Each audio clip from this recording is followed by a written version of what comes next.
Welcome, dear learners, to the new session on Fundamentals of Financial Inclusion and Cyber Safety.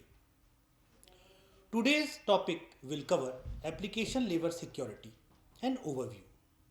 I am Anurag Bhatt, Assistant Director, Computer IT, Uttarakhand Open University, Haldwani. The learning objectives in this session are: what is application level security? A brief overview. To identify the key threats, vulnerabilities, and to recognize the impact of insecure applications. In the last session, we were discussing about the cybersecurity laws, its regulations, compliance to ensure legal conformity, compliance to ensure data security. Now, what is application level security? Application level security refers to the measures and practices put in place to protect software applications from threats and vulnerabilities that could be exploited by attackers. Unlike network or system security, which focuses on securing the infrastructure and hardware, application level security is concerned with safeguarding the actual code and functionality of the program. So, in general, we can say that application level security safeguards the actual code of the programmer and the functionality of a particular program. This type of security ensures that application behaves as expected and cannot be used in harmful ways. It involves strategies such as input validation, authentication, authorization, encryption, and secure coding practices.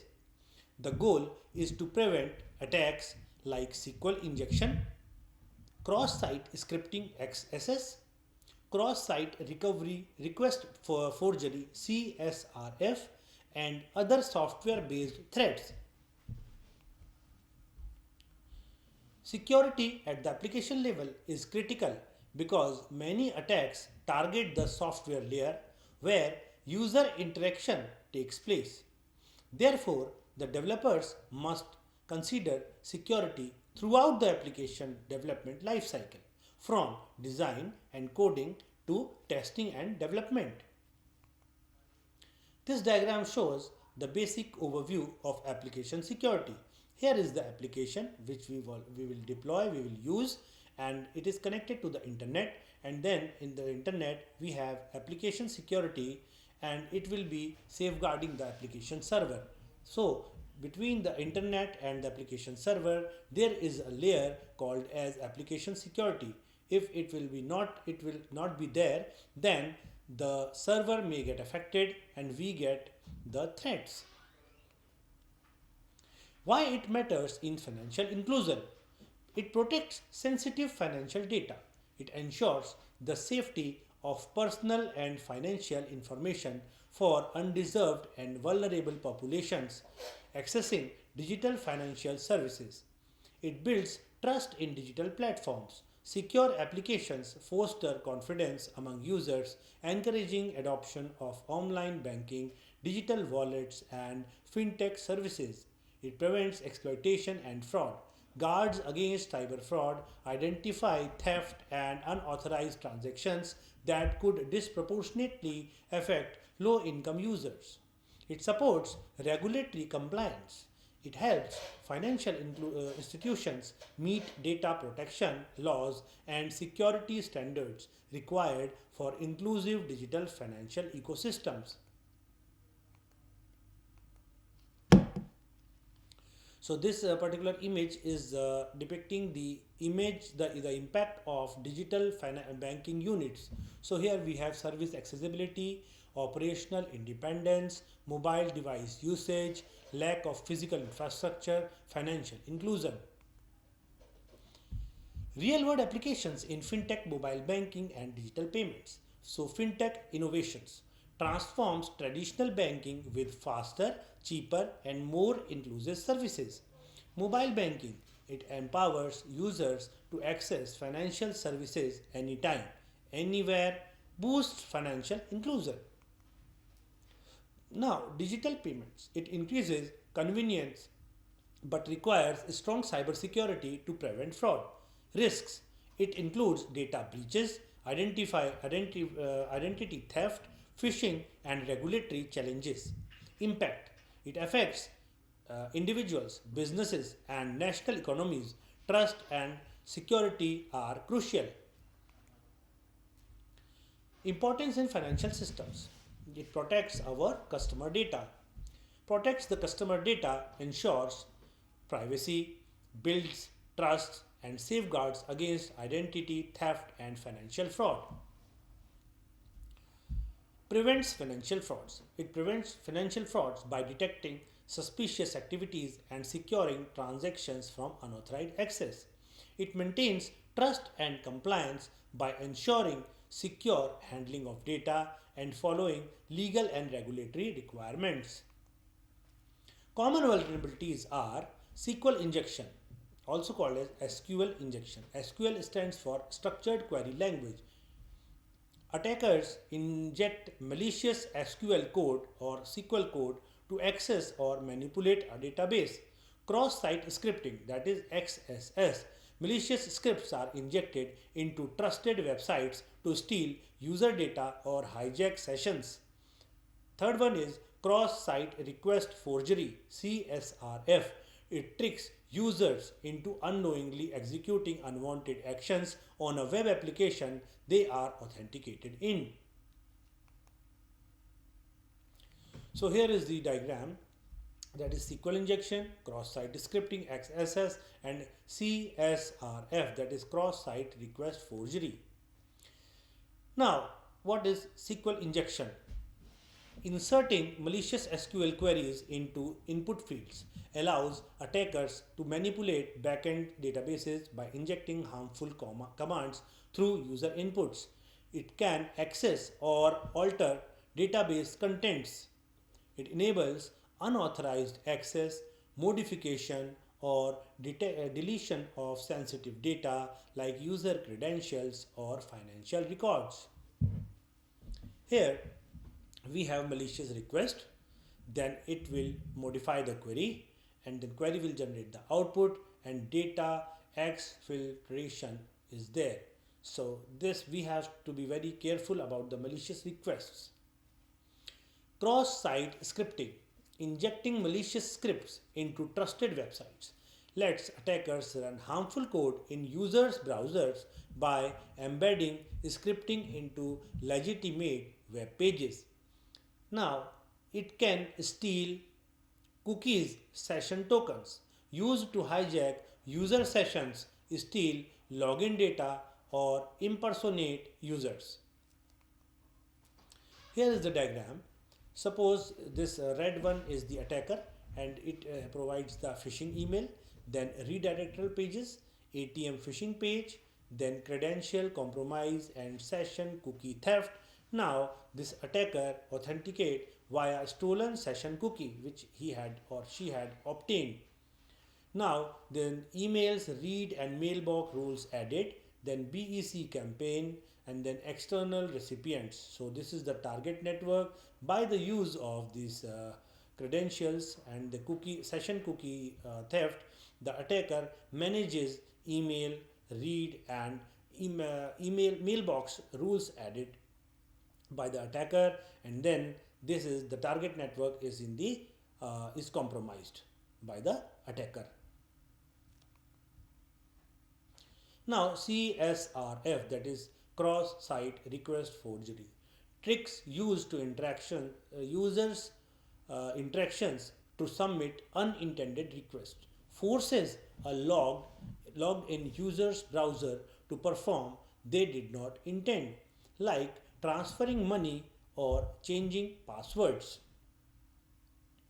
Exploits trust between user and web application. It takes advantage of a site's trust in the user's session to carry out unauthorized operations. So this is cross-site request forgery. Now it forces a user to perform unwanted actions. It executes unauthorized operations by leveraging the user's active login session. It exploits trust in the user's browser, abuses the web application's trust in authenticated browser requests. So here is the attacker. Then attacker send a script injected link uh, into the uh, victim victim's email. So the second step is victim click on the link and request legitimate website. Third step is victim's browser loads legitimate site which is compromised but also execute malicious script along with it. And now the last but not the least step number 4, malicious script sends victim's private data to the attacker. In this process, at last attacker gets the private data of the victim. So we have to be aware of it. Major threats: malware, malicious software designed to disrupt, damage, or steal data from computers and networks. Insider threats, security risks posed by employees or trusted individuals misusing access to harm an organization. Phishing, a deceptive tactic where attackers trick users into revealing sensitive information through fake emails or website. Now, the major threats again are API vulnerabilities and DDoS attacks. So, API vulnerabilities, weaknesses in application programming interfaces that attackers exploit to gain unauthorized access to data or systems. Now, DDoS attacks, cyber attacks that overwhelm a system with excessive traffic, disrupting online services or networks. Best practices introduction. So now prevention is better than cure. We always remember that prevention is considered to be better than cure. Cybersecurity threats are constantly evolving, making proactive defense essential. Implementing best practices minimizes risks, protects sensitive data, and ensures a secure digital environment. By prioritizing prevention, organizations and individuals can avoid costly breaches and disruptions before they occur. So we have to be very cautious and believe the prevention is always better than cure. Now, input validation and sanitization. Always validate user inputs. Ensure all user provided data is checked for correctness, preventing malicious or accidental errors in application. So, how to use input sanitization to prevent web attacks? Identify user inputs, implement input validation, sanitize input, use prepared statements for database queries, verify state output encoding. Use whitelist validation. Allow only predefined safe input values to reduce security risks, preventing harmful or unexpected data entries. Secure coding practices. Secure coding is crucial for developing applications that are resistant to cyber threats. Input validation and sanitization help block common attacks such as SQL injection and XSS. Strong authentication and access control ensure that only legitimate users can reach sensitive parts of the system. Regular code reviews and updates help identify and fix security gap early. Data encryption protects information from being accessed or stolen by unauthorized parties. Multi-factor authentication.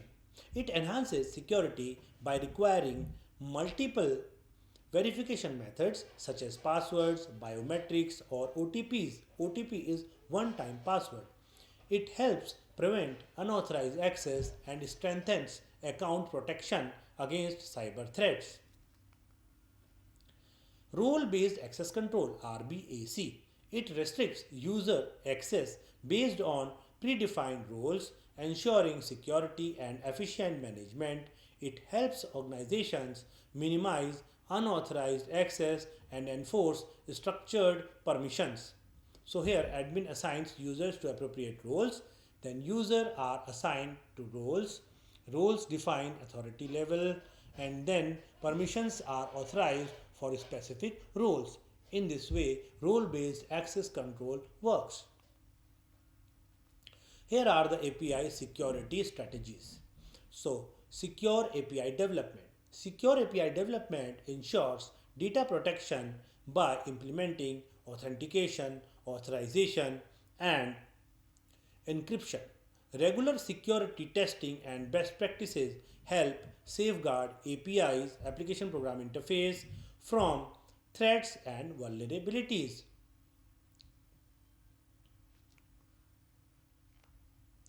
Encryption.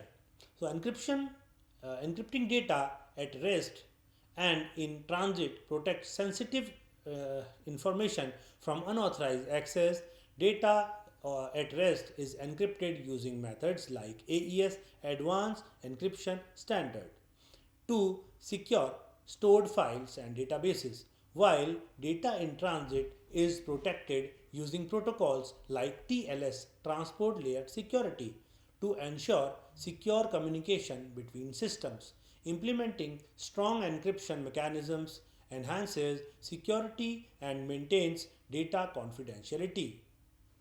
So here in this diagram we have a web server in use and unencrypted, then data in transit over HTTP protocol, that is in transit and unencrypted. Now this is connected with the web client in use and unencrypted, then client cache encrypted at rest, and then server data at rest and encrypted. So it is weak spot because it is unencrypted and it is open to the malicious attacks. So attackers has keen interest in this particular spot. That's why it is called as weak spot and it is open to the attacks by the attacker. Common encryption algorithms used today. So first one is advanced encryption standard AES, then RSA encryption, blowfish encryption, triple DES. DES refers to digital encryption standard. Two-fish encryption. So using strong encryption algorithms ensures data security by protecting sensitive information from unauthorized access.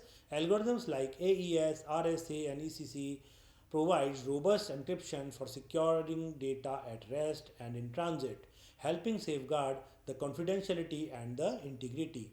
So regular security updates, patching vulnerabilities promptly reduces security risk by addressing known weaknesses before they can be exploited. Regular updates and quick response to security threats help maintain system integrity and protect sensitive data. Regular security updates. Updating libraries and frameworks enhances security, performance, and compatibility by fixing vulnerabilities and in improving functionality. Regular updates help maintain a stable and secure software environment, reducing risks and ensuring optimal efficiency. So we can get the optimal efficiency by the regular security updates. Now, penetration testing. Penetration testing, also known as ethical hacking, is a cybersecurity practice used to identify and exploit vulnerabilities in systems before malicious actors can attack. It involves simulating real world attacks to access security defenses, helping organizations strengthen their security posture. By conducting regular penetration tests, businesses can proactively fix weaknesses, protect sensitive data, and comply with the industry regulations. Now, simulation attacks helps identify security vulnerabilities before real threats exploit them. Penetration testing mimics the cyber attacks to access defenses, allowing organizations to strengthen security and protect sensitive data. So, penetration testing uh, basically helps to enact or to make such movements as if the how can we safeguard ourselves from the real attack. So it includes all those practices which can be taken care in advance to avoid the attacks, or in a attack condition how can we get out of it and protect ourselves. So process for attack simulation and threat analysis: first one is define the objectives, second one is define technical scope, application decomposition, then threat analysis, vulnerability and weaknesses analysis, attack modeling, risk and impact analysis. So 1 to 7 are the steps in the penetration testing and the process for attack simulation and threat analysis. Remediating findings involves addressing security vulnerabilities identified during assessment like penetration testing. Organization apply patches, update configurations, and strengthen security controls to eliminate risks. This proactive approach helps maintain a robust defense against cyber threats and ensures data protection. So here are the steps: that is find, second one is prioritize, then third one is fix, and fourth one is monitor. So these are the vulnerability remediation process. Summary: identify the vulnerabilities, implement best practices, stay updated and vigilant. Now, learning outcomes of today's session are: by the end of this session, learners will be able to define application level security and explain its role in protecting software systems, identify some security threats and vulnerabilities affecting applications, recognize how insecure applications can impact users, organizations, and data integrity, understand the importance of addressing application level risks during development. In the next lecture, we will discuss about burp suite, Open Web Application Security Project, that is OWASP, OWASP ZAP, that is Z attacks proxy, and OWASP top 10 vulnerabilities, cyber security key points, financial guidelines, real world breaches, future of security. Thank you, dear learners. I hope that this session is useful for you. Thanks again.